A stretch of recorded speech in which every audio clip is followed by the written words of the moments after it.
کیونکہ وہ اپنی اسٹرانگ لوگوں کے بیچ میں محفوظ تھا۔ عبد الرحمن بن عوف کہتے ہیں کہ میں نے جب جنگ میں ابو جہل کو دیکھا تو ان دونوں کو بتایا کہ وہ رہا ابو جہل۔ یہ دیکھ کے وہ دونوں بہت خوش ہوئے۔ میں نے انہیں ابھی بتایا ہی تھا کہ وہ دونوں اس کی طرف بھاگے۔ یہ دونوں بآسانی ابو جہل کی سیکیورٹی کے بیچ میں سے گزرتے ہوئے اس کے پاس گئے، اس کو گھوڑے سے نیچے گرایا اور اس کو مارنے لگے۔ ابو جہل کے محافظوں کو پتہ ہی نہ چلا کہ یہ دونوں ان کے لیڈر کو اٹیک کر رہے ہیں۔ ابو جہل کے بیٹے اکرمہ بن ابی جہل نے یہ دیکھا، اس نے ان دونوں میں سے ایک بھائی کو برے طریقے سے مارا۔ اس نے معاذ رضی اللہ عنہ کو اتنا برا مارا کہ ایک نریشن کے مطابق ان کے ہاتھ کٹ گئے تھے۔ لیکن اتنی دیر میں ان دونوں نے ابو جہل کو اتنے برے طریقے سے مار دیا تھا کہ وہ زمین پر بے سدھ ہو کے تقریباً مردہ حالت میں پڑا ہوا تھا، صرف آوازیں ہی نکال پا رہا تھا، بھاری سانسیں لے رہا تھا، اتنے زخم کھا چکا تھا کہ حالت خراب ہی ہو چکی تھی۔ ان میں سے ایک بھائی نے آخری اٹیک کیا ٹو میک شور کہ اب یہ ہل بھی نہ پائے اور اچھے سے مر جائے۔ یہ قریش کے لیڈر کا حال ہے، بہت بڑا لیڈر جو کل تک شراب کے نشے میں دھت، زنا اور عیاشی میں مصروف رہا اور اسی عیاشی میں کہتا تھا کہ مسلمان کل ختم ہو جائیں گے، آج کم عمر انصاری مسلمانوں کے ہاتھوں قتل ہو گیا۔ معاذ بن افرا رضی اللہ عنہ جنگ بدر میں شہید ہو گئے تھے، لیکن ابو جہل کو جہنم رسید کر گئے تھے۔ ان کے دوسرے بھائی معاذ بن عمر رضی اللہ عنہ رسول اللہ صلی اللہ علیہ وسلم کے بعد بھی زندہ رہے۔ عبداللہ بن مسعود رضی اللہ عنہ سے روایت ہے کہ جنگ کے بعد رسول اللہ نے پوچھا کہ ابو جہل کہاں ہے، اس کے ساتھ کیا ہوا؟ عبداللہ بن مسعود رضی اللہ عنہ کہتے ہیں کہ جب میں اس کو دیکھنے گیا تو وہ اپنی آخری سانسیں لے رہا تھا۔ جب رسول اللہ صلی اللہ علیہ وسلم نے ابو جہل کو مردہ حالت میں دیکھا تو اللہ کی تسبیح بیان کی، کیونکہ ابو جہل اسلام کا سب سے بڑا دشمن تھا۔ کئی نریشنز میں آتا ہے کہ ابو جہل مسلم امت کا فرعون تھا۔ موسیٰ علیہ السلام کے وقت کے فرعون کو دیکھا جائے تو جب وہ مرنے والا تھا تو اس نے کیا کہا تھا؟ اللہ تعالیٰ نے قرآن میں اس کے آخری الفاظ ریکارڈ کیے ہیں۔ سورہ یونس کی آیت نمبر 90 میں اللہ تعالیٰ نے فرمایا، حتیٰ کہ فرعون ڈوبنے لگا تو بول اٹھا کہ میں نے مان لیا خدا اس کے سوا کوئی نہیں ہے جس پر بنی اسرائیل ایمان لائے اور میں بھی مسلمان ہوں۔ جواب دیا گیا کہ اب ایمان لاتا ہے، حالانکہ اس سے پہلے تک تو نافرمانی کرتا رہا اور فساد برپا کرنے والوں میں سے تھا۔ موسیٰ علیہ السلام کے وقت کے فرعون نے موت کے فرشتوں کو دیکھا تو کم سے کم اللہ کو مان ہی لیا۔ ابو جہل اس فرعون سے زیادہ بدتر تھا، اپنی آخری سانسوں پر بھی وہ گستاخی کے الفاظ منہ سے نکالتا رہا۔ یہ تھا ابو جہل اور اس کا خاتمہ۔ اس کے علاوہ قریش کا ایک اور لیڈر تھا امیہ بن خلف، جس کے بارے میں عبد الرحمن بن عوف کہتے ہیں کہ اسلام قبول کرنے سے پہلے میں اس کا دوست تھا۔ یہ دونوں مکہ کے بزنس مین تھے، ان دونوں میں اچھی انڈرسٹینڈنگ تھی۔ جنگ کے دوران جب بلال رضی اللہ عنہ نے امیہ کو دیکھا تو بلال رضی اللہ عنہ کو اپنی پرانی میموریز ریکال ہوئی کہ جب وہ اس آدمی کے غلام تھے تو وہ کیسے بلال رضی اللہ عنہ پہ ظلم کرتا تھا، انہیں گرمی میں شدید گرم پتھروں پر گھسیٹتا رہتا تھا، بلال رضی اللہ عنہ کے سینے پر بھاری پتھر رکھ کے ان کو کوڑے مارتا تھا، خون نکلتا دیکھتا تھا تو کہتا تھا کہ محمد سے پھر جاؤ صلی اللہ علیہ وسلم۔ احدن احدن کہنا بند کرو۔ احدن احد کا مطلب ایک ہے۔ جنگوں کے دوران دونوں پارٹیز کے اپنے جملے ہوتے تھے جو وہ بولتے تھے اور ان کو جوش اور جذبہ دلاتے تھے اور اگلے کو وہ الفاظ بول کے وہ للکارا کرتے تھے۔ مسلمانوں کا ایک چھوٹا سا پر پاورفل جملہ تھا جو کہ وہ مسلسل ریپیٹ کرتے جاتے تھے۔ ہسٹری اور نریشنز میں ملتا ہے کہ بدر کی جنگ میں جو الفاظ مسلمانوں کی طرف سے مسلسل بولے جا رہے تھے وہ احدن احد کے تھے۔ یہ وہی الفاظ ہیں جو بلال رضی اللہ عنہ ظلم سہنے کے باوجود بار بار کہتے تھے، جس سے مشرکین کو آگ لگ جاتی تھی۔ بلال رضی اللہ عنہ نے جب امیہ کو دیکھا تو خود سے کہا کہ اگر یہ آدمی محفوظ رہا تو میں محفوظ نہیں رہوں گا۔ انصار کے کچھ لوگ تھے جو بلال رضی اللہ عنہ کی کہانی جانتے تھے کہ ان کے ساتھ امیہ نے کیا کیا، ظلم کیے ہوئے تھے۔ وہ سب بلال رضی اللہ عنہ کے ساتھ ملے اور امیہ کے پیچھے نکلے اور آخرکار امیہ کو بلال رضی اللہ عنہ نے اپنے ہاتھوں سے قتل کیا اور اللہ کا شکر ادا کیا کہ اسلام کے ایک دشمن کو مار دیا گیا۔ وہ دشمن جو بلال رضی اللہ عنہ کو صرف اسی لیے ٹارچر کرتا تھا کہ وہ صرف اور صرف اللہ کی عبادت کرتے تھے۔ جب جنگ ختم ہوئی تو 70 مشرکین مر چکے تھے اور جنگ میں 900 سے 1000 تک نے شرکت کی تھی۔ 70 مارے گئے تھے اور 70 کو مسلمانوں نے یرغمال بنا لیا تھا اور قیدی بنا لیا تھا۔ مسلمانوں میں سے 14 صحابہ شہید ہوئے تھے۔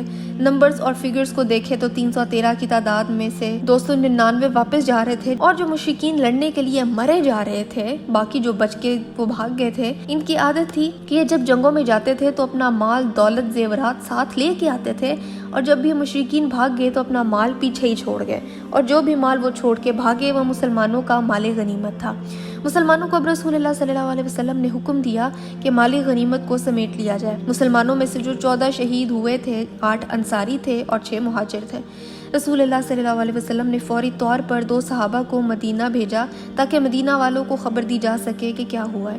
یہ خوشخبری تھی جو مدینہ پہنچی تھی کہ مسلمان جنگ جیت چکے ہیں، لیکن کچھ لوگوں کے لیے یہ بہت بری خبر تھی۔ ہم آگے جا کے دیکھیں گے کہ یہ خبر کن کے لیے بری تھی۔ رسول اللہ نے کن صحابہ کو مدینہ بھیجا تھا؟ عبداللہ ابن رواحہ رضی اللہ عنہ اور زید ابن حارثہ رضی اللہ عنہ، یہ دونوں مدینہ گئے تھے، اور جب یہ خبر مدینہ پہنچی تو مسلمان بہت زیادہ خوش ہوئے، کہنے لگے کہ اللہ تعالیٰ نے اپنا وعدہ پورا کیا ہے اور اللہ نے ہمیں فتح دلائی ہے۔ انہیں یقین نہیں آ رہا تھا کہ 14 سال تک جو لوگ ہم پر ظلم کرتے رہے تھے وہ آج ہمارے ہی ہاتھوں مارے گئے ہیں۔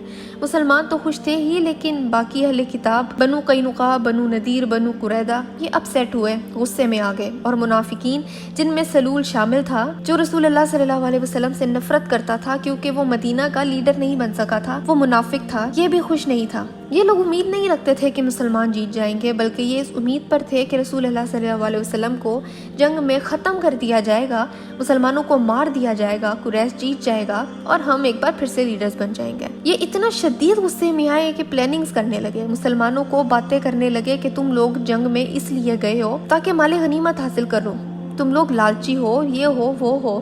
یہ باتیں نچلی سطح پر ہو رہی تھی، پر اللہ تعالیٰ نے ان لوگوں کو ایکسپوز کر دیا، اور رسول اللہ صلی اللہ علیہ وسلم ان لوگوں کو جانتے تھے۔ رسول اللہ اور صحابہ کرام سب جنگ سے واپس آئے، اور مدینہ کے مسلمانوں نے جب قریش کے قیدیوں کو دیکھا تو سمجھ گئے کہ کچھ بہت بڑا ہوا ہے۔ سوچئے مسلمانوں کی اور اسلام کی کیا مضبوطی ہوگی، کیا گریس ہوگی جب مسلمانوں نے اس وقت کی سپر پاور کو ہرایا تھا۔ بدر کے مقام سے مسلمانوں نے 70 مشرکین کو قید کیا تھا، لیکن مدینہ آتے ہوئے راستے میں رسول اللہ صلی اللہ علیہ وسلم کو خبر ہوئی کہ ان میں سے 2 لوگ کرمنلز تھے، مجرم تھے۔ رسول اللہ صلی اللہ علیہ وسلم کے حکم سے انہیں راستے میں مار دیا گیا۔ یہ 2 مشرکین کون تھے؟ عقبہ بن ابی معیط اور نضر ابن الحارث۔ یہ دونوں اسلام کے دشمن تھے۔ ان دونوں نے نہ صرف رسول اللہ کو خود پرسنلی تنگ کیا تھا بلکہ مسلمانوں کو اسلام قبول کرنے کے لیے ستایا بھی تھا اور انہیں شہید بھی کیا تھا۔ ان دونوں کو مجرم ہونے کی بیس پر مار دیا گیا، اور باقیوں کے ساتھ رسول اللہ اور صحابہ واپس مدینہ پہنچے۔ رسول اللہ صلی اللہ علیہ وسلم نے ایک اناؤنسمنٹ کی کہ قیدیوں کے ساتھ اچھا سلوک کرنا، یہ تمہاری طرح انسان ہے، تم انہیں کھانا کھلاؤ، انہیں کپڑے دو، انہیں نقصان نہ پہنچاؤ، انہیں وہ سب پرووائڈ کرو جو انہیں چاہیے ہو، ان کے ساتھ اچھا سلوک رکھو۔ یہ سب نہ صرف احادیث کی کتابوں میں درج ہے بلکہ رسول اللہ صلی اللہ علیہ وسلم کے ان الفاظ کو ہسٹری کی کتابوں میں بھی لکھا گیا ہے کہ قیدیوں کو ان کے حقوق دینے کی بات کرنے والے سب سے پہلے لوگ مسلمان تھے۔ مسلمان وہ لوگ تھے جنہوں نے قیدیوں کو اپنے دشمنوں کو انسانوں کی طرح ٹریٹ کیا، انہیں 2 وقت کا کھانا کھلایا۔ یہ اس وقت کی بات ہے جب یہ رواج تھا کہ جنگوں میں حاصل ہونے والے قیدیوں کو 1 وقت کا کھانا بھی مشکل سے دیا جاتا تھا۔ سہیل ابن عمر ایک قیدی تھا جو مسلمانوں کے لیے بدزبانی کرتا تھا۔ وہ بولنے میں اتنا اچھا تھا کہ مسلمانوں کے خلاف مکہ میں لیکچرز دیا کرتا تھا۔ عمر ابن خطاب رضی اللہ عنہ نے جب اس کو دیکھا تو رسول اللہ سے کہا کہ مجھے اس کو مکہ مار کے اس کے دانت توڑنے دے تاکہ آج کے بعد یہ بولنے کے قابل بھی نہ رہے۔ رسول اللہ صلی اللہ علیہ وسلم نے فرمایا کہ میں رحمت بنا کے بھیجا گیا ہوں، ہمیں یہ نہیں سکھایا گیا کہ ہم قیدیوں کے ساتھ برا سلوک کریں یا ان کے جسم سے ان کے اعضاء نکال دیں۔ سبحان اللہ، اسلام سکھاتا ہے کہ قیدیوں کے ساتھ بھی حسن سلوک کرو، اور ایون جنگ کے دوران بھی انصاف کرنا ہے۔